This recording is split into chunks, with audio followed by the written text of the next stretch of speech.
तो दोस्तों मैं भारत के 6 सबसे बड़े मुस्लिम नेता का नाम लेने वाला हूं और मैं ये बात बताने वाला हूं कि अगर भारत में सबसे पहले मुस्लिम प्रधानमंत्री बन सकते हैं तो इन्हीं 6 में से कोई एक होगा। इससे पहले आप ये सोचें कि भारत के अंदर मुख्यमंत्री तो बन नहीं रहे हैं या मुख्यमंत्री बना है कि भी नहीं ये भी नहीं पता है और आप प्रधानमंत्री की बात कर रहे हों, तो एक नज़र में सबसे पहले भारत के अंदर मुस्लिम मुख्यमंत्री का नाम लेना चाहता हूँ और उसके बाद फिर मुस्लिम प्रधानमंत्री के बारे में मैं वापस इस वीडियो पर या टॉपिक पर आऊँगा। तो सबसे पहले मैं बात करता हूँ हसन फारूक साहब। हसन फारूक साहब 1967 के अंदर मुस्लिम मुख्यमंत्री बने सबसे पहले पांडिचेरी के, और इसके बाद जो है अब्दुल रहमान साहब ये महाराष्ट्र राज्य जो है वहाँ के जो है मुस्लिम मुख्यमंत्री के रूप में बने 1980 के अंदर। यही नहीं, इसके अलावा बरकतुल्लाह खान जो है 1971 के अंदर इन्होंने गद्दी संभाली और राजस्थान के अंदर जो है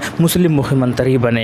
यही नहीं, मोहम्मद कोया जो है 1979 के अंदर केरल जहाँ पर मुसलमानों की अच्छी खासी आबादी है वहाँ पर जो है ये मुस्लिम मुख्यमंत्री बनकर आई। इसके अलावा सैयद अनवारा 1980 के अंदर जो है असम के अंदर जो है ये मुस्लिम मुख्यमंत्री बनती है। यही नहीं, अब्दुल गफूर जो कि बिहार के अंदर जहाँ पर पॉलिटिक्स एक अलग ही तरीके का अलग ही लेवल का होता है वहाँ पर जो है 1973 के अंदर मुस्लिम मुख्यमंत्री बनते हैं। तो ऐसे कई सारे नाम हैं जो कि मैंने आपको दिखाया मिसाल के तौर पर, एग्जाम्पल के तौर पर, जब मुस्लिम मुख्यमंत्री बन सकते हैं असम के अंदर भी, राजस्थान के अंदर भी, इसी तरीके से महाराष्ट्र के अंदर भी, पांडिचेरी के अंदर भी, तो मुस्लिम प्रधानमंत्री क्यों नहीं बन सकते? बिल्कुल बन सकते हैं। तो सबसे पहले मैं आपको बता दूं कि क्राइटेरिया क्या है। क्या भारत के अंदर मुस्लिम प्रधानमंत्री बन सकते हैं? अभी तक तो नहीं बने हैं लेकिन बन सकते हैं। संविधान हमारा इसकी इजाज़त भी देते हैं। और यही नहीं, कांग्रेस के पार्टी के जो राहुल गांधी है वो कई बार इस चीज़ को दोहरा भी चुके हैं। अगर कोई अच्छे नेता या काबिल लीडर मिलते हैं मुस्लिम का तो प्रधानमंत्री के रूप में उनको रिप्रेजेंट भी कर सकते हैं। खैर, लेकिन सबसे पहले हम बात करते हैं क्या है क्राइटेरिया। 3 क्राइटेरिया है दोस्तों। सबसे पहले ये है कि भारत के नागरिक होना चाहिए प्रधानमंत्री बनने के लिए, जो कि को है। ये 6 जिनकी बातें मैं कर रहा हूँ वो है। इसके अलावा वो राज्यसभा या लोकसभा का मेंबर होना चाहिए, जो कि है ये 6 के 6। इसके अलावा तीसरा जो है कम से कम 25 साल के होना चाहिए, वो भी है। तो सबसे पहले कौन कौन है आइए एक नज़र दौड़ाते हैं। सबसे पहले हम बात करते हैं आज़म खां के बारे में। आज़म खां दोस्तों अभी राजनीति की अगर बात की जाए, एक ऐसा चेहरा है जिससे बहुत लोगों ने जो है इनसे राजनीति सीखी है और ये गवाह जो है बहुत सारे लोग भी मिल जाएंगे। आज़म खां बहुत बड़े कद्दावर नेता है और अभी फ़िलहाल जो है हाल ही में उत्तर प्रदेश के अंदर जब चुनाव हुआ था तो 10वीं बार वो विधायक बने और वो भी जेल में रहकर, और रिकॉर्ड तोड़ जो है मतों से उनकी जीत भी हुई। उसके बाद जो है हालांकि वो सांसद थे लेकिन रूल के हिसाब से सांसद या विधायक दोनों में से किसी एक पद पर ही आप कार्यरत रह सकते हैं, तो उन्होंने फ़िलहाल जो है सांसद से इस्तीफ़ा दे दिया था और विधायक बने हुए हैं। लेकिन हम बात करते हैं कि एक ऐसा चेहरा है जो ये हर लोग जो है जो भी पॉलिटिक्स से इंटरेस्ट रखते हैं वो इस चीज़ पर एग्री करेंगे कि आज़म खां एक कद्दावर नेता है, उसके अंदर ये काबिलियत है और अगर सब कुछ सही रहा, बहुमत भी सब कुछ सही रहा, तो अनकरीब अगर ये मुख्यमंत्री का चेहरा भी प्रधानमंत्री का चेहरा भी अगर उसको बना दिया जाए तो किसी को हैरानी नहीं होगी। इसके अलावा इसके बाद हम बात करते हैं दोस्तों बदरुद्दीन अजमल साहब। मौलाना बदरुद्दीन अजमल साहब ये वो शख्स है जिन्होंने असम के अंदर जो है सियासत का खूब सक्का जमाया है। सबसे पहले 2006 में जो है इनकी पार्टी आई और 2006 में ये सबसे पहले चुनाव लड़ते हैं और पहले ही चुनाव में 69 सीटों पर चुनाव लड़ते हैं, जबकि 69 में से 10 सीटों पर इनकी जीत होती है और वहाँ से अचानक ये पार्टी जो है सुर्खियाँ बटोर लेती है और ज़बरदस्त तरीके से नाम होते हैं। और इसी चुनाव के अंदर बीजेपी 125 सीटों पर चुनाव लड़ती है और वो भी जो है 10 सीटों पर ही जीत हासिल करती है। और इसके बाद जब दूसरा चुनाव 2011 के अंदर होता है तो वहाँ पर भी जो है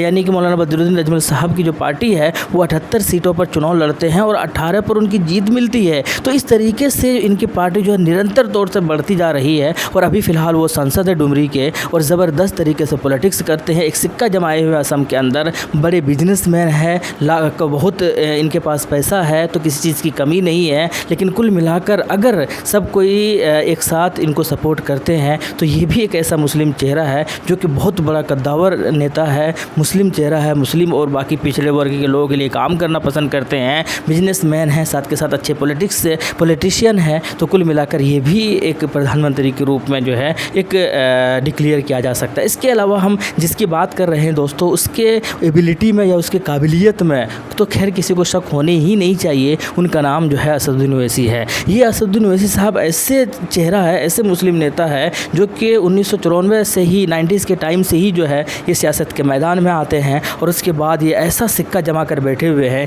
कि लगातार लोग इनकी फ़ैन फॉलोइंग जो है इनकी बढ़ती जा रही है, हर जगह पर इनकी जीत होती जा रही है और अब तो खैर ये पूरे देश के अंदर घूमते हैं और अपनी पार्टी को मजबूत करने की कोशिश करते हैं। खैर इनकी अगर बात की जाए दोस्तों तो ये एक ऐसे पॉलिटिशियन है जो भी हर चीज़ है इनके अंदर और हर कोई मानते हैं इस चीज़ को कि अगर कोई मुस्लिम चेहरा अगर प्रधानमंत्री बन सकता है तो वो असदुद्दीन ओवैसी साहब होंगे। मुसलमानों का सबसे बड़े चेहरा है, मुसलमानों के सबसे बड़े नेताओं में से एक है। ये भी उसी लिस्ट में है कि ये भी प्रधानमंत्री बना जा सकता है। इसके अलावा हम बात कर रहे हैं दोस्तों गुलाम नबी आज़ाद, जो कि बहुत दिनों से कांग्रेस में थे और इन्होंने जो है आजकल में ही इन्होंने इस्तीफ़ा दे दिया कांग्रेस से। लेकिन कुल मिलाकर इनकी अगर बात की जाए तो ये बड़े दिग्गज नेता है। आप इनका विकिपीडिया चेक करेंगे तो ये 7वां मुख्यमंत्री रह चुके हैं जम्मू कश्मीर के 2005 से लेकर 2008 तक। इसके अलावा राज्यसभा के मेंबर रह चुके हैं। इसके अलावा वो लोकसभा के मेंबर रह चुके हैं। यही नहीं, पद्म भूषण के अवार्ड से भी 2022 के अंदर इनको नवाजा गया है। तो आप अंदाज़ा लगा सकते हैं कि ये कितने बड़े दिग्गज मुस्लिम नेता है, मुस्लिम चेहरा है। और अगर प्रधानमंत्री के रूप में किसी मुस्लिम चेहरे के ऊपर विचार किया जाए तो इनका नाम भी ज़रूर शामिल किया जाएगा और आप इनके स्टैटिक्स से अंदाज़ा लगा सकते हैं कि ये कितने बड़े मुस्लिम नेताओं में से एक है। इसके अलावा दोस्तों हम बात कर रहे हैं एक ऐसे लेडीज़ नेता की जिनके पॉलिटिक्स की काबिलियत पर किसी को संदेह और शक नहीं होना चाहिए, जिनका नाम महबूबा मुफ्ती है। महबूबा मुफ्ती की अगर बात की जाए तो 9वीं ये सीएम बनी थी जम्मू कश्मीर की और 2016 से लेकर 2018 तक। और इसके अलावा ये लोकसभा के मेंबर भी रह चुकी हैं। यही नहीं, इसके अलावा ये जम्मू कश्मीर के जो पीपल्स डेमोक्रेटिक पार्टी उसके प्रेसिडेंट है। तो खैर कुल मिलाकर ये भी एक ऐसे नेता है जिनके अंदर ये एबिलिटी और काबिलियत है कि ये भी जो मैं आपको बता दूं कि ये भी इनको भी कंसीडर किया जाना चाहिए या क्या करेंगे अगर मुस्लिम प्रधानमंत्री के चेहरे की अगर बात की जाए तो खैर ये वो नाम थे